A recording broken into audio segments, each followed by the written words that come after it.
Então, trazendo essa ideia dos marcos temporais para aplicação dessa legislação, encerramos esse ponto específico, lembrando que o fim maior dessas regularizações é essa interconexão, né? Como falamos antes, linkar novamente moradia, propriedade e registro de imóveis, fazendo essa interconexão entre as funções sociais da posse, da propriedade e das cidades. Tudo isso está relacionado nesse contexto que estamos trabalhando aqui. Tá? Muito bom, muito claro. Vamos aprofundar o conceito de regularização fundiária. Afinal de contas, o que é uma regularização fundiária? Muito bem, porque a gente fica aqui só divagando, né? Brincadeira, amigo Rubens. Voltamos à terra. Vamos voltar à terra, tá? Então, conceito, artigo 1º da Lei 9.310, do Decreto 9.310 de 2018, decreto, tá? Destinado à incorporação dos núcleos urbanos informais ao ordenamento territorial urbano. Incorporação dos núcleos urbanos informais ao ordenamento territorial urbano e a titulação dos ocupantes, ou seja, fazer casar, isso que a gente está dizendo, casar o direito de propriedade com a moradia. Tá? O conceito está ali no artigo 1º.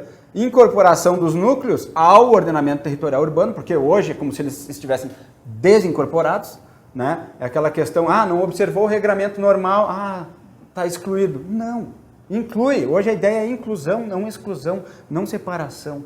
Tá? Essa coalescência, essa junção, essa união de todos que só traz fator positivo para todo mundo. E aí está intrínseco uma situação consolidada. Né? Isso mesmo, é o fato. E o direito de regra ele vem depois do fato. Né? Vamos lembrar dos capião. Né? Poderia regularizar todos aqui por usucapião? Sem dúvida, porque o fato está consolidado, o direito está lá. Então, para que milhões de ações de usucapião se tu pode incorporar de outro modo no sistema jurídico formal? E também, como a gente vê aqui, não é só a incorporação, e sim, aqui é um dos principais fatores dessa legislação, titulação dos seus ocupantes, é entregar a propriedade, precisa ter o título, né? Chegar ao registro de imóveis, isso aí. Não adianta só dizer, tu é o ocupante aí e pronto. Não, precisa incorporar no sistema jurídico formal para ele ter aquele benefício que a gente já viu e veremos um pouco mais à frente. Então, isso é regularização fundiária. Incorporação pressupõe situação consolidada. Não se trata de criar algo novo, que fique bem claro isso. Tá? É muito mais, essa regularização fundiária da 13465, é muito mais do que sempre se viu inicialmente lá na 11977. Tá? Ela envolve essa titulação junto, né? Não, lá só tinha a legitimação de posse, que depois de 5 anos virava automaticamente propriedade. Hoje não, hoje tu já confere a propriedade através da legitimação fundiária. Então aí que está o pulo do gato, o X da questão na regulação, a legitimação fundiária, forma originária da questão da propriedade. Tu vai entregar essa legitimação fundiária, veremos depois uma apresentação própria, né, que a pessoa vai registrar isso e vai ser dona e a partir dali vida nova para ela. Tá? Tá bem, e vamos então esmiuçar os objetivos da regularização fundiária. Então, vimos esse conceito inicial, macro, né? Depois o conceito e agora os objetivos. Tá? Então, a recepção desse fenômeno social, esse fenômeno social que permitiu que muitos cidadãos ficassem à margem do sistema, né? Isto gera o quê? Dignidade humana para aquela pessoa. Aquela pessoa está sendo vista pelo Estado com outros olhos. Antes ela estava à margem, agora ela está dentro. Tá? Esse é um dos objetivos principais de natureza social da regularização fundiária. E também a titulação, através das legitimações. Continua existindo a legitimação de posse, mas o principal mecanismo criado pela 13465 foi a legitimação fundiária. Tá? Por detrás de tudo isso, o que a gente quer trazer para o ordenamento jurídico brasileiro? O que a gente quer trazer? Acabar com aquela situação clandestina, que é o fato social consolidado, ele está sem uma repercussão jurídica, sem um reflexo jurídico, sem uma materialização, sem uma matrícula. O que a gente quer é estabelecer a publicidade prevalecendo sobre a clandestinidade. Hoje a gente vê que a sociedade está evoluindo em diversos fatores, né? Tecnologia aí, está tudo aberto, né? Aqui é mais um fator em que a publicidade tem que prevalecer sobre a clandestinidade. É uma opção do Estado brasileiro hoje escolher. Vou querer deixar parcela da minha população na clandestinidade, fazer de conta que aquilo não existe? Fica sem lei de regularização. Declara inconstitucional a lei. Agora, eu quero prevalecer a publicidade, a verdade, fazer refletir o fato no direito. É constitucional essa legislação, registra. Tá? Recebe esses documentos que vão ser produzidos e titula e dá a propriedade para essas pessoas. Tá? Então a gente está num conflito aqui. Publicidade e clandestinidade. Qual que vai prevalecer? Acredito que deva prevalecer nesse momento de evolução da nossa sociedade brasileira e do mundo, o fator da publicidade. Tá muito bem. Vamos também esmiuçar agora os benefícios da aplicação da regularização. Acabamos de ver os objetivos, vamos para os benefícios. Municípios, é bom para o município? Sem dúvida, ele vai atualizar o cadastro dele. Aquela situação que antes era clandestina, hoje vai ser conhecida, vai estar dentro do cadastro do município. O que acontece? Gera impostos. Gera impostos. É bom para o município gerar impostos? IPTU e ITBI. O município está arrecadando ITBI nessas negociações que ocorrem, por exemplo, nessas situações que não estão estabelecidas, não estão regularizadas? Não ganha nada. E tem ônus, sem dúvida, porque o pessoal está exigindo lá do município uma intervenção, um esgoto, uma creche, uma escola, um posto de saúde, um hospital, etc. O município está investindo, mas não está tendo retorno. É uma forma de ter retorno através da regularização. Dá a propriedade para aquelas pessoas que a movimentação dessa propriedade vai gerar impostos, tanto o IPTU quanto o ITBI. Então, é ótimo para o município. É bom para o posseiro, ou o ocupante, ou o morador. É o melhor que tem para a vida dele ele chegar na propriedade, porque aquilo que a gente passou antes, o benefício para ele é ele alcançar o direito de propriedade e poder acessar o sistema financeiro. O sistema financeiro não financia se ele não tem a propriedade regularizada. Então, vejam quanto desenvolvimento podemos gerar com as regularizações. O Instituto da Alienação Fiduciária vai ser aplicado para garantir o crédito, para garantir o sistema financeiro, e as pessoas vão ganhar tempo.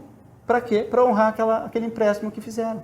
Elas vão no banco, pegam um empréstimo, dão a coisa formal, registrada para o banco, em garantia, e pronto, com o tempo vão pagar. A maioria das relações vão nascer, vão se estabelecer, vão se encerrar naturalmente com o cumprimento das obrigações, como é o que acontece hoje. Só que essas pessoas hoje estão fora desse sistema financeiro porque não tem como dar garantia.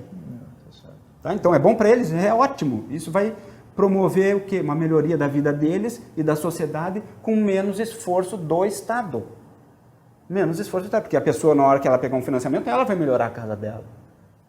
Né? Ela que vai fazer uma melhoria ali com aquele recurso. Tá? Para a sociedade em geral, então, também é muito bom, porque vai conhecer o direito do terceiro que tem que respeitar. Hoje não sabe quem que é o dono daquele imóvel. Por quê? Porque não tem um registro dizendo. Então, vai poder respeitar aquilo que conhece. Né? O registro é antitético da clandestinidade.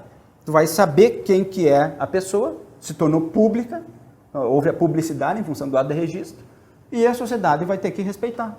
E a pessoa vai ter uma proteção maior, inclusive, no judiciário, se alguém intervir. Vai ter uma ação que vai proteger a propriedade, não só a ação possessória.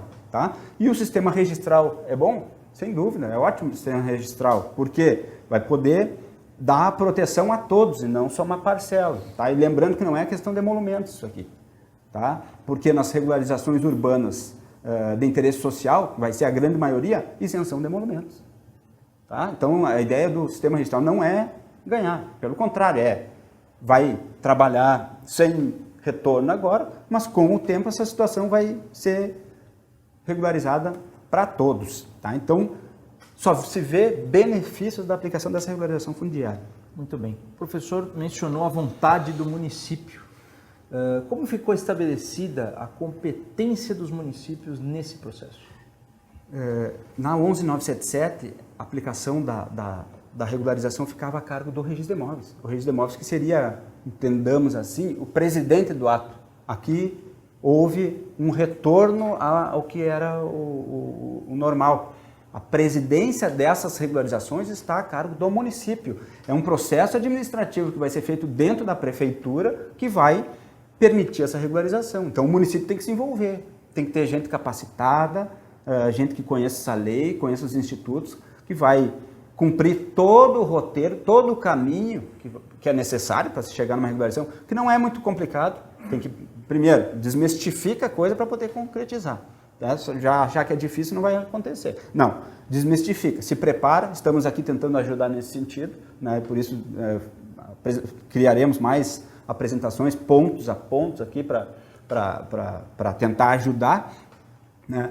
Então, o município sim vai ser o responsável pela aplicação da regularização. Ele que é constitucionalmente autorizado para tal fim. Artigo 30 da Constituição Federal, que estabelece a competência do município lá, e aqui é o controle do solo, né? Do parcelamento e etc. Artigo 38, né? Inciso 8º da Constituição Federal, e artigo 182 também. Então, isso fica a cargo do município hoje. Tá? No final do expediente, o município vai expedir um título que se chama Certidão de Regularização Fundiária, que essa vai ser encaminhada para o Registro de Imóveis. O Registro de Imóveis vai fazer o trabalho dele, vai qualificar, registrar e pronto. Mas o andamento geral, a formalidade do processo corre dentro da prefeitura. Tá bem? Professor, e para finalizar essa primeira parte, há casos em que não será possível aplicar essa regularização? A caso a gente tem que passar para vocês aqui, porque a gente está com um ânimo aqui de incentivar a aplicação dessas regularizações, mas a gente tem que dizer também, tem casos que não serão possíveis de regularizar. Quais são esses casos? Nas áreas de risco, por exemplo, né? Ou nas áreas contaminadas, né? O que traz a lei? Restrição para a aplicação da regularização, né? Ou melhor dizendo, condições para a aplicação dessas regularizações. Que condições são essas? Estudos técnicos específicos para ver se é possível minimizar, abrandar o problema existente.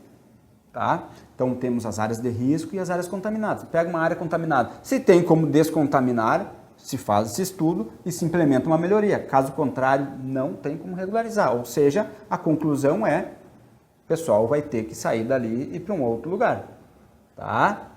Daí é outro problema que o município tem que enfrentar. Então, não são todos os casos que a regularização fundiária aqui vai ser, a urbana vai poder ser aplicada, tá? E tem aquelas áreas de risco, né? Aqueles morros que a gente vê que dá uma chuva forte e tem risco de desabar. Isso também não é uma situação que permite uma regularização.